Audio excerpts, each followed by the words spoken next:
Okay.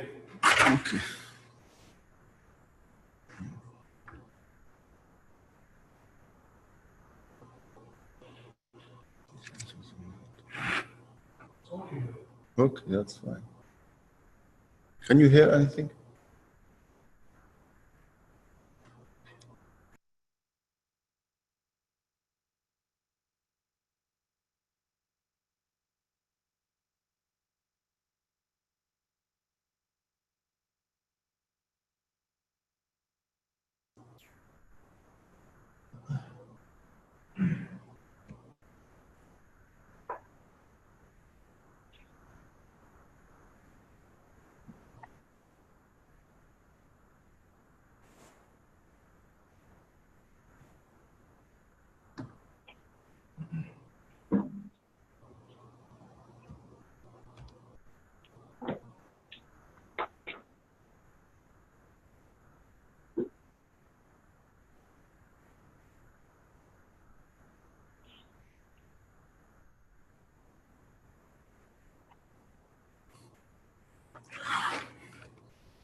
Well, hello everyone.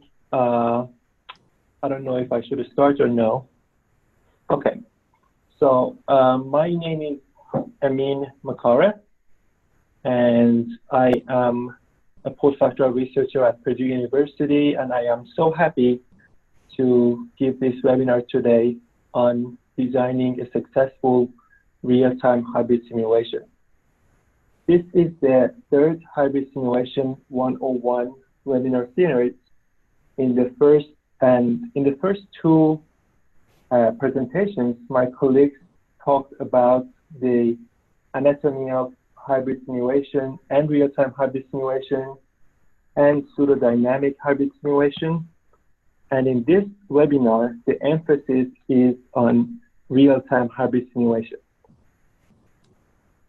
This is the outline of this presentation. First, I'll talk about the opportunities and challenges in real-time hybrid simulation and the design methodology that I have developed.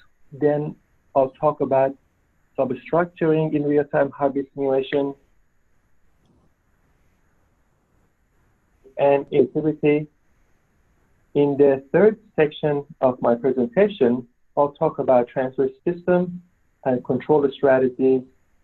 And in the fourth part of my presentation, I will briefly talk about a benchmark control problem for real-time hybrid simulation, and then I will conclude my presentation. So for years, the hybrid simulation community have implemented real-time hybrid simulation as a powerful dynamic testing method for many different applications. For instance, here, to enable implementation of advanced damping systems. Here, for base isolation bearings using real-time hybrid simulation, and also for real-time hybrid simulation of wind turbine blades. But what I want to do here, first I want to talk a little bit about the terminologies that I'm going to use during this presentation. And the first one is reference structure. Well, the reason we do real-time hybrid simulation is we wanted to investigate the dynamic behavior of a structural system. So for instance, here you can see a structural system, and this is the reference structure in real-time hybrid simulation. What we do in real-time hybrid simulation is we partition the reference structure into two substructures. You can see here the blue part, the finite element model. Here is the computational substructure, and the rest of the structure is called physical substructure. The computational substructure in real-time hybrid simulation is being executed in real time on a real-time computational platform. You can see over here.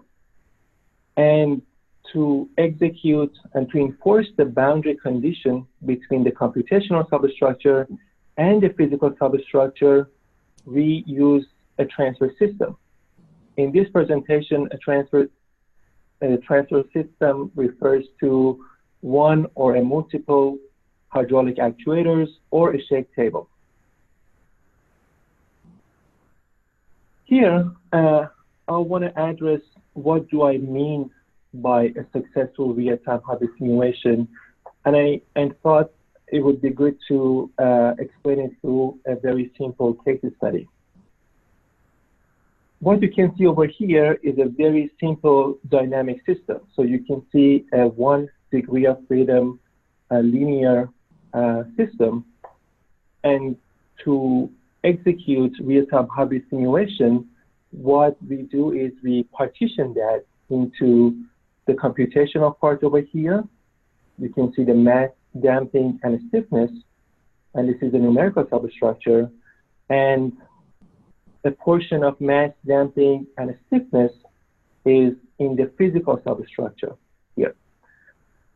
What I am interested in this very simple case study is I want to see if the dynamic behavior of my reference structure is being captured using real-time hybrid simulation.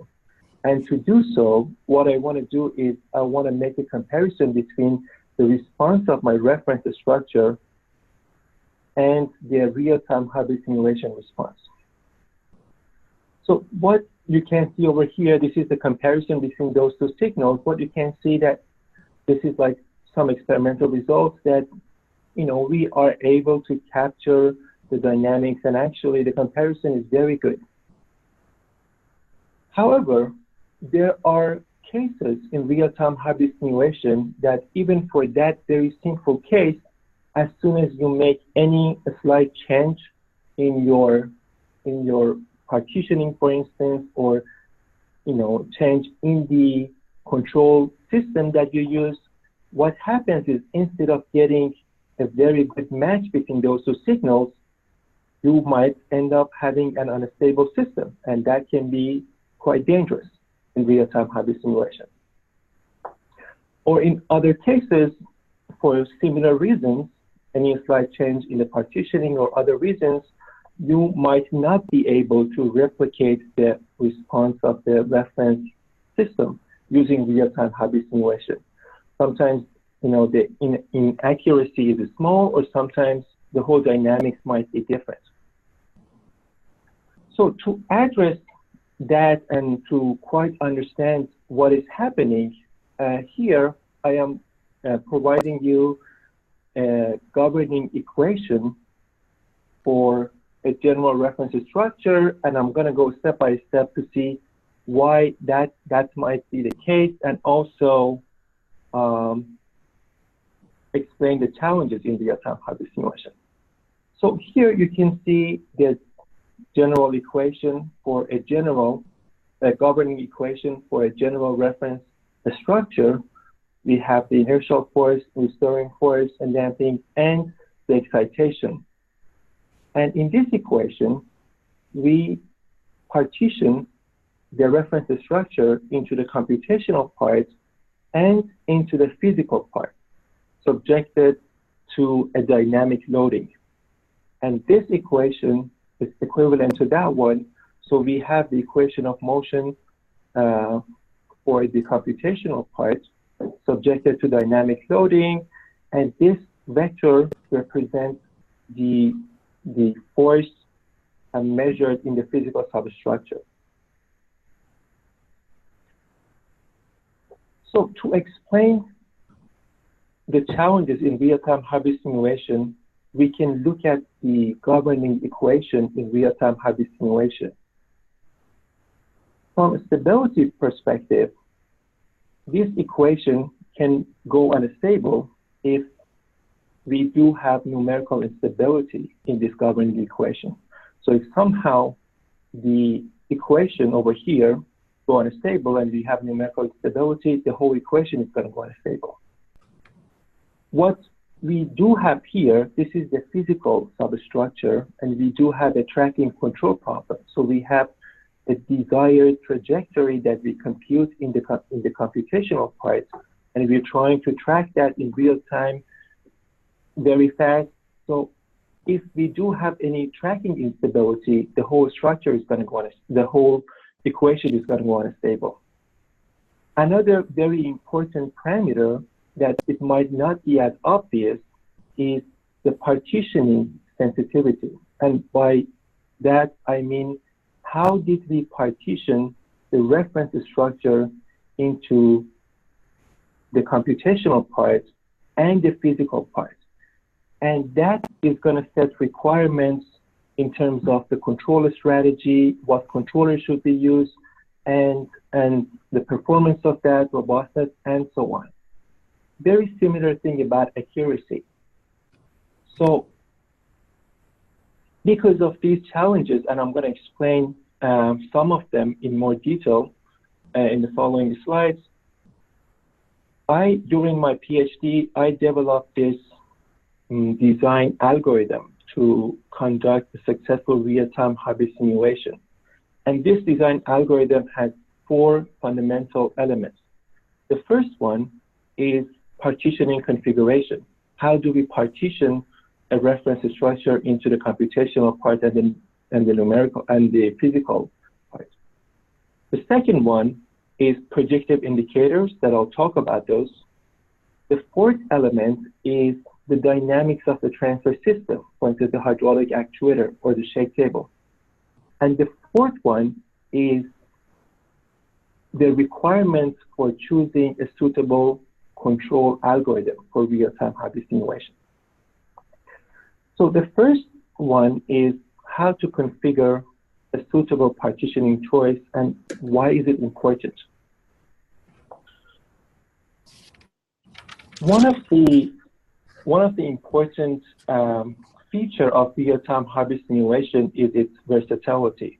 So in other words, if we do have a physical component in our lab, a dynamical physical component in our lab, what we can do, we can couple that with many different finite element models, and with that combination, we are able to investigate the dynamic performance of many different structural systems over here.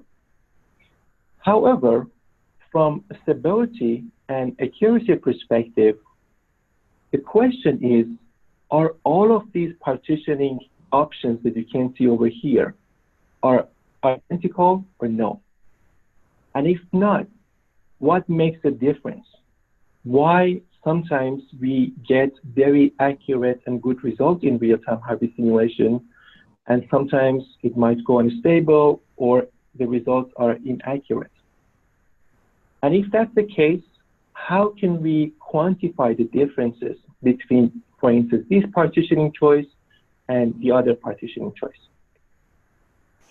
To address that, I developed predictive indicators in real-time hybrid simulation. In this, to compute predictive indicators, what I did is I developed a computational platform to give us certain measures prior to implementation of real-time hybrid simulation to quantify whether I should expect good results or bad results. Is there any chance that the experiment might go unstable or no? And more importantly, what type of controller do I need to implement the real-time hybrid simulation? Again, I want to go back to that very simple single degree of freedom case study just to illustrate what I said. We have this, and I partitioned that into the numerical part and the physical part. And for this very simple case, we do have 3 partitioning parameters. So for instance, alpha refers to how did I partition my mass. So the mass in the numerical part divided by the total mass. And beta is the ratio between the damping, and the same thing for stiffness. So when I run the predictive indicator platform is a typical result that I get, for instance, for a single degree of freedom system. Let me explain one of them over here. So the y-axis is alpha, is the ratio between mass between the physical and the computational part. And the x-axis over here is a measure which represents, is a normalized measure which represents the performance of the transfer system. What you can see over here, for instance, in this figure, the curves over here, the red curves, tell me when the system is going to go unstable. So if I want to run my case, I always got to make sure that I am to the left of these curves. Otherwise, the system is going to go unstable. And the darker regions over here, it tells me that the results are going to be more accurate. And the lighter region, it means probably the results are not going to be as accurate. And later on, what I did is I extended that to multi-actuator, multi-degree of freedom system, the same computational platform, to tell us in advance what results should we expect. And if someone is interested, there are some publications on those. For instance, this is for the single degree of freedom from stability perspective. The other one is from performance perspective. And then when we extended that to a multi-actuator, multi-degree of freedom system. And in this paper, I am explaining in more detail the computational platform and how to compute these measures. But the bottom line over here in this section is this diagram. That computational platform enables us that prior to implementation of the real-time hybrid simulation, we know that whether the case is very sensitive case, or is it a moderately sensitive case, or is it slightly sensitive cases. So all the real-time hybrid simulations that we can implement in the lab, they can be categorized in these three categories over here.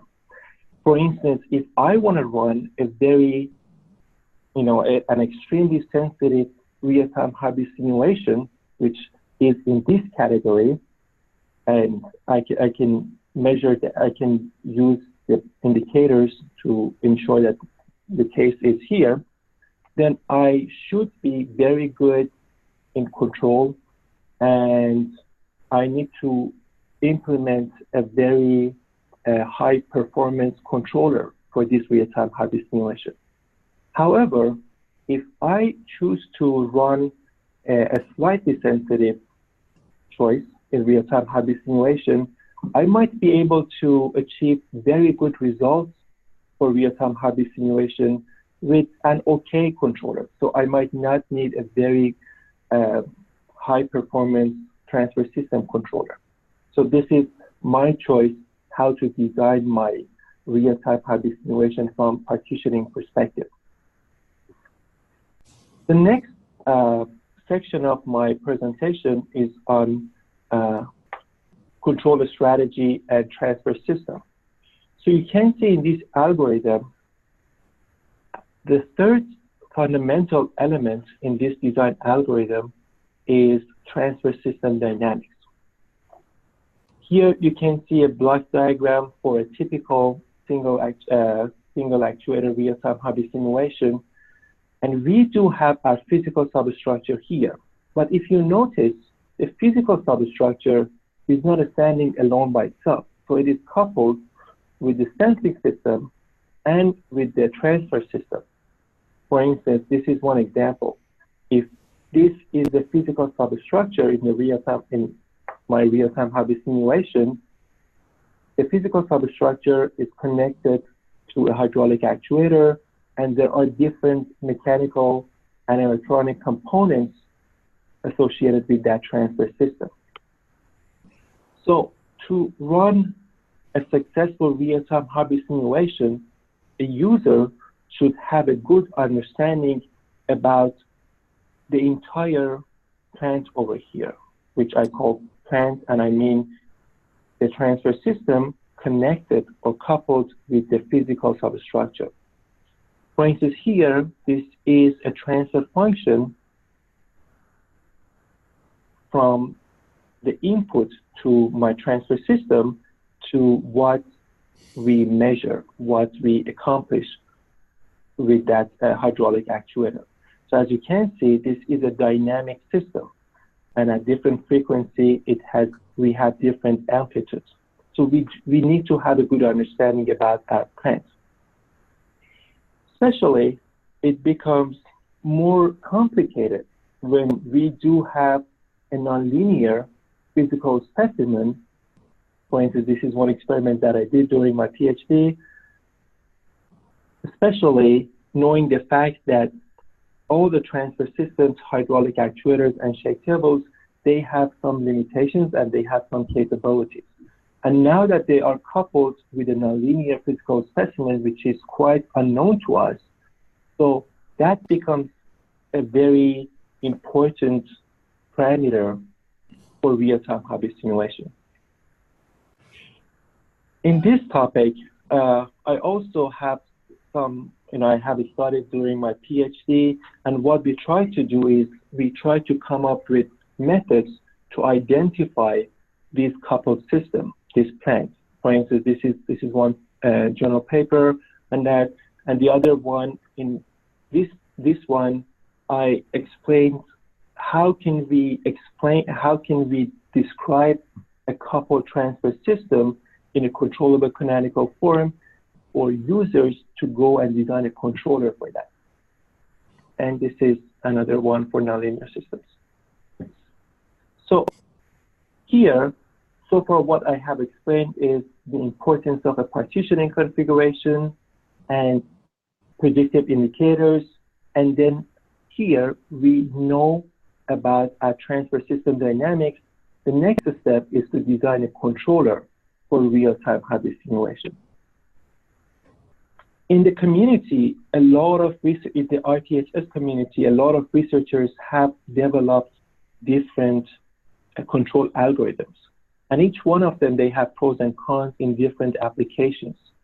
A good place maybe to go and find these different algorithms is if you go to the MECHS page in Design Safe and you go to resources, you can see all of these technical reports, dissertations, and also publications. And a lot of them are on the topic of control, how to design a controller for real-time hobby simulation. So because there are different controllers available, what we decided to do to the community is we propose a benchmark control problem for real-time hobby simulation to simulate advances in the community and also broaden the base of users. So we do have many different controllers, and we wanted to propose a benchmark problem to test that. And the motivation behind this benchmark problem on controllers in real-time hobby simulation was first to propose a realistic transfer system problem or tracking actuator problem in real-time hobby simulation so that the entire community could explore different solutions for different problems that we can solve in real-time hobby simulation. And also to provide a computational platform in which real-time hobby simulation experiments could be executed with different levels of complexity. So in that benchmark problem, so we, in Purdue, we put together this manuscript, and also which we have described the problem in details. And here I'm going to briefly go over that. And this paper is led by Christian Silva. We also provided a README document to how to install the software and how to execute the platform, the computational platform for this benchmark problem. And also tutorial video to run the simulation and also obtain results. And the place that you can find this benchmark problem is you can go to Design Save. This is the address, and if you click in benchmark control problem for real-time hybrid simulation, it will take you to GitHub, this page, and here you can download the package, which includes the manuscript and all the MATLAB and Simulink files to run this benchmark problem. Here, I want to very briefly explain describe the problem, the benchmark problem. This is the benchmark structure which we do have in this benchmark problem. This is a 2-bay, 3-story structure, steel structure. Here you can see the specifications of the benchmark structure over here. In the manuscript, we have explained how did we implement model reduction and go from a 30 degree of freedom finite element model to a 3 degree of freedom reference model. And here, what you can see is the block diagram for this real-time hybrid simulation. We do have the numerical substructure. We can see the numerical substructure over here, which is modeled in the blue block. And we do have the experimental substructure, which is 1-bay, 1-story steel frame that you can see here. And for the transfer system, we have provided a parametric model, which includes like a models for each component of this transfer system. And the main objective here is for participants in this benchmark problem is to design their own tracking controllers for these benchmark problems and then evaluate the success of the results. To make this benchmark problem more realistic, what we decided to do is we decided to add uncertainties in the experimental substructure and the transfer system. So some of the parameters in the transfer system and the physical substructure, they have uncertainties, and that is why if you look at the transfer functions for this system, you can see the region of uncertainty. And this is the Similan file that a participant can use. So this is the numerical substructure, and this part is the experimental substructure coupled with the transfer system. We do have a sensing system, and again, a participant is supposed to go into this block and replace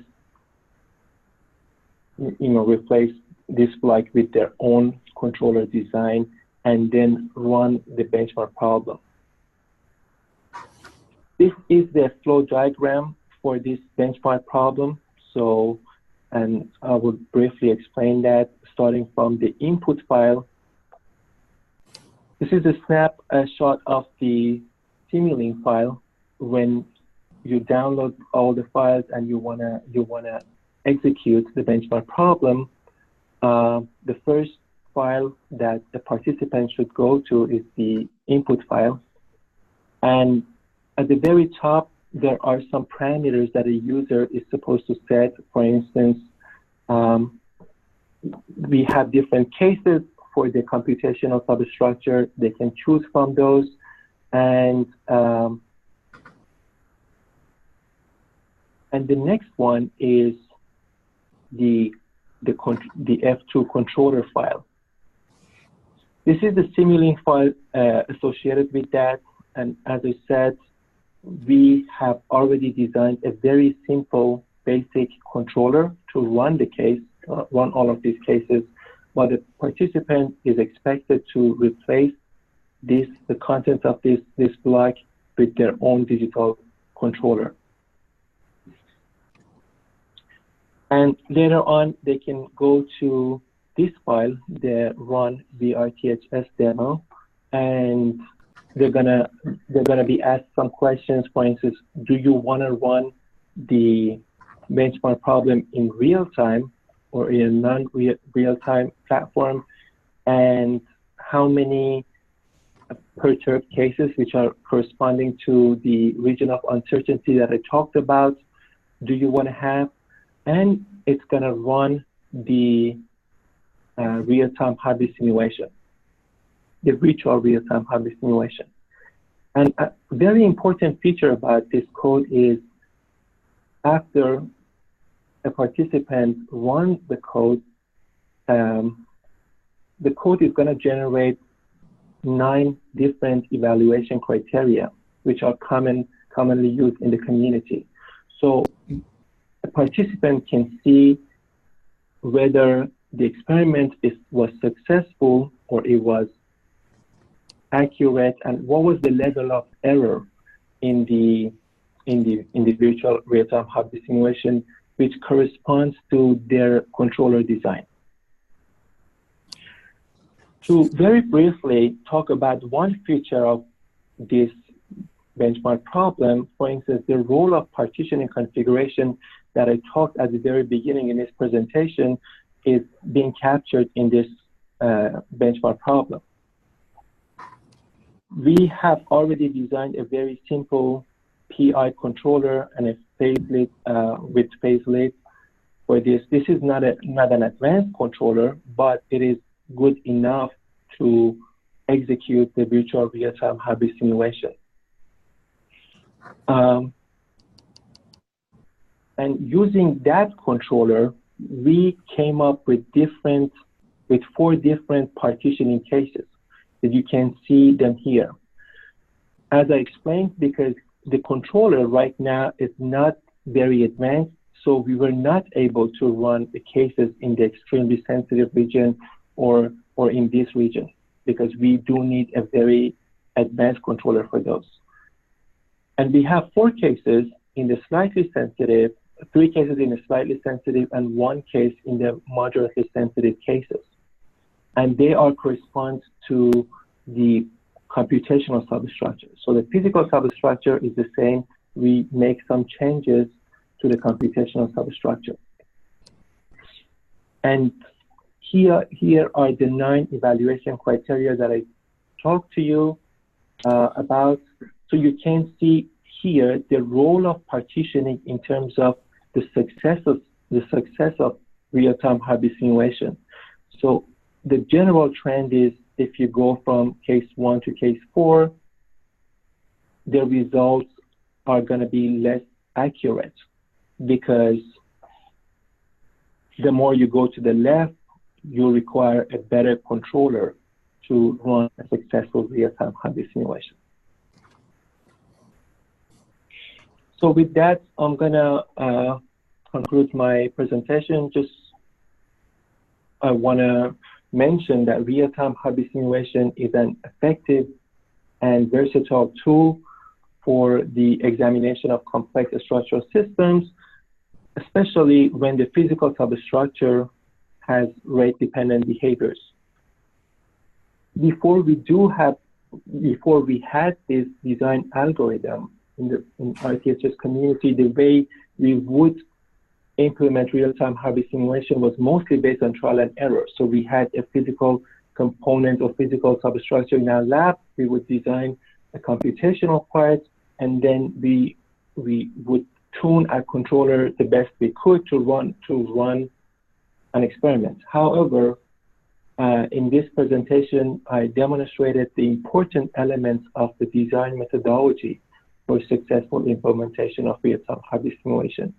And we do believe that we need to think of all of these elements prior to implement an experiment in order to achieve good results and successful experiments. And this is the design algorithm that I talked about it in this presentation. And with that, I want to conclude my presentation, and thank you so much for listening to me.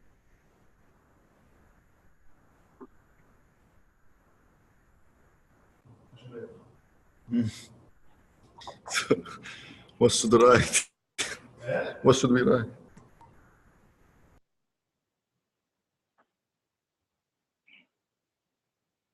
So if there is, I don't know how it works, Johnny, but so if there's a question they're going to ask, or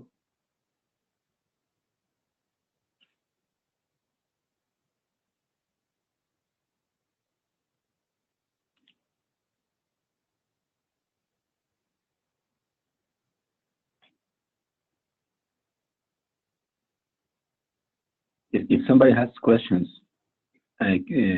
anyone can use the chat or just unmute himself and ask questions. Hi, this is Tom Rule at Lehigh. Do you hear me? yes, we can hear you. Hi, great presentation. I'm really interested in reading more about how the parameters that you have for predicting if the real-time hybrid simulation will be successful or not.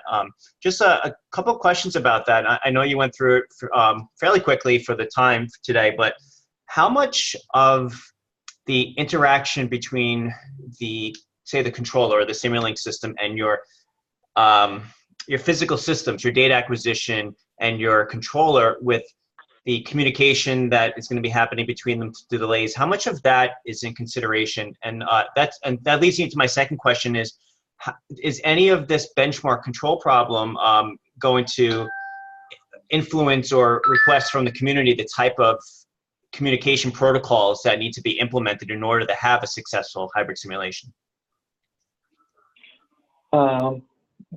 Two very good questions. So the first one is the way I tried to capture all of those components that you mentioned was, we do have dynamics which comes from all of those electromechanical components like the hydraulic actuator, servo valve, and also we do have some sort of computational delays which represent to the time it takes to compute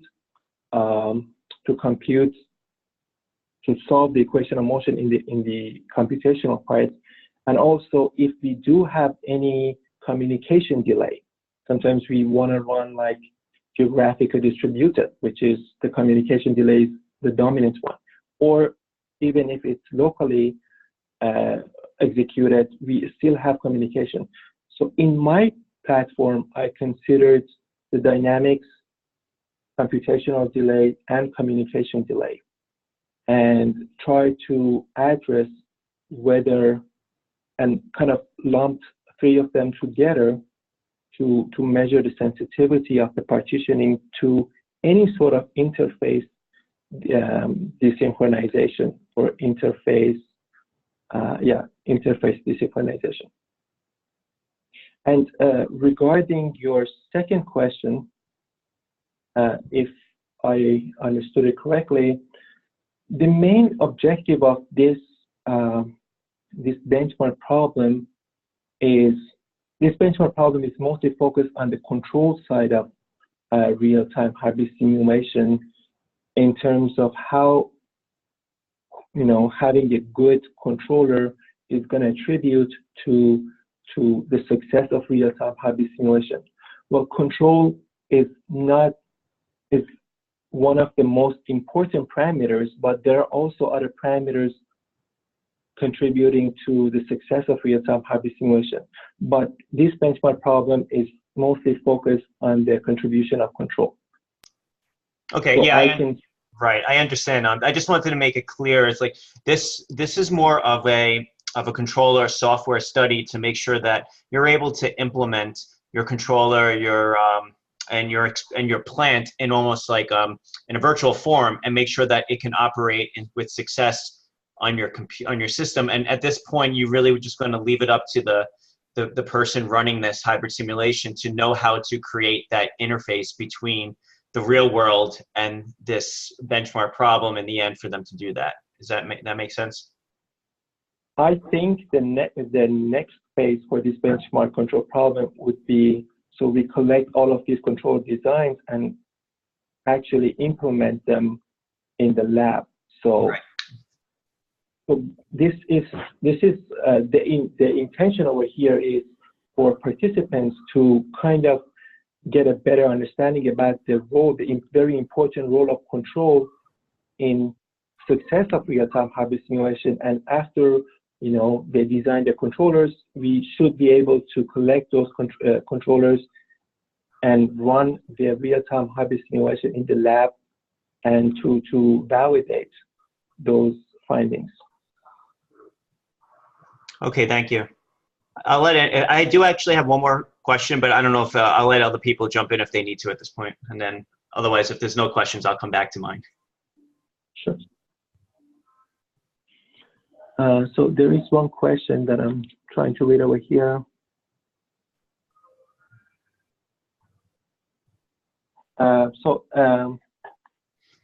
There is a question on what are common strategies to get an unconditionally stable simulation.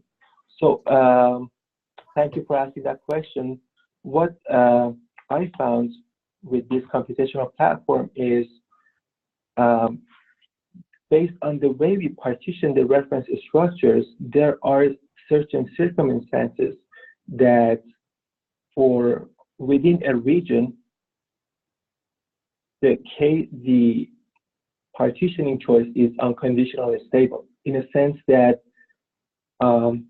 even if we have delay, and if the delay can be big, it can be like, for instance, 100 milliseconds or even more, the case is that the real-time hybrid simulation experiment is not going to go unstable.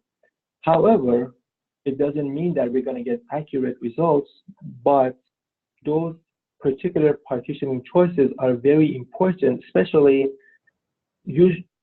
because they typically lead to more accurate results, and also they are safe to implement in a lab. For instance, if someone wants to start running a real-time hybrid simulation with this platform, they can design an unconditional stable case, and they can start implementing real-time hybrid simulation with those cases which are safe, and then later on they can go to more extreme cases.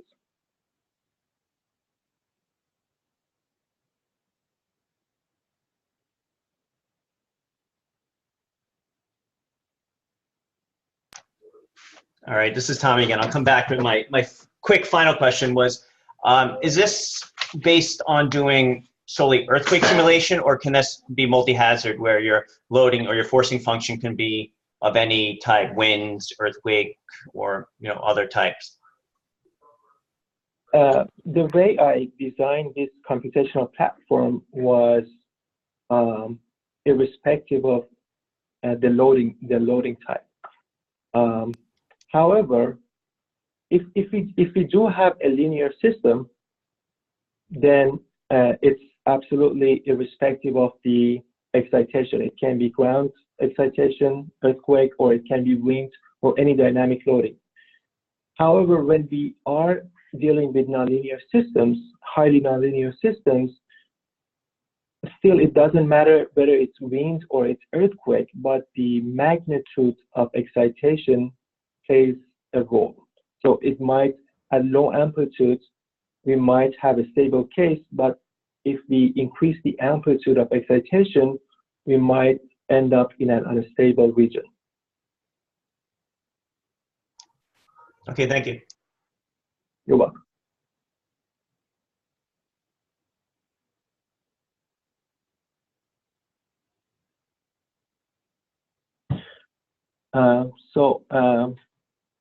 Christian says that there was a question at the beginning about what should be written. I don't know what does that mean.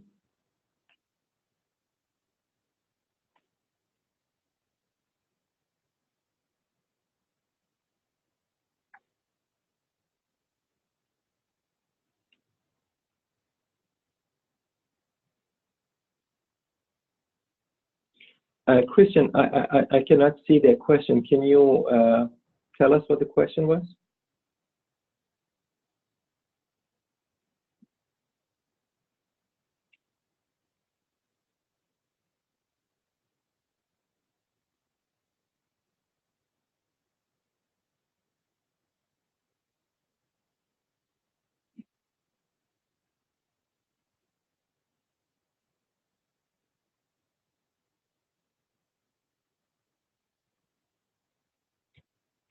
So there was a question about the benchmark problem. So I think if there is a question, the best way to get answers is to contact Professor Shelley Dyke. So the email is here. You can see sdyke@purdue.edu. And so you can see the deadlines over here. However, there's a typo here. So for the first submission, the deadline is December 15th. But I think you can contact Professor Dyke and ask the questions from her.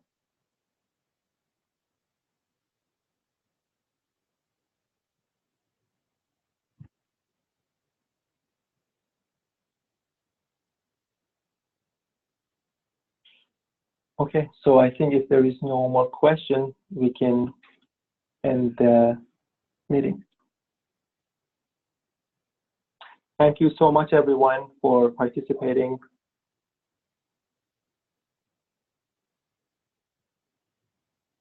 And have a good day. Bye.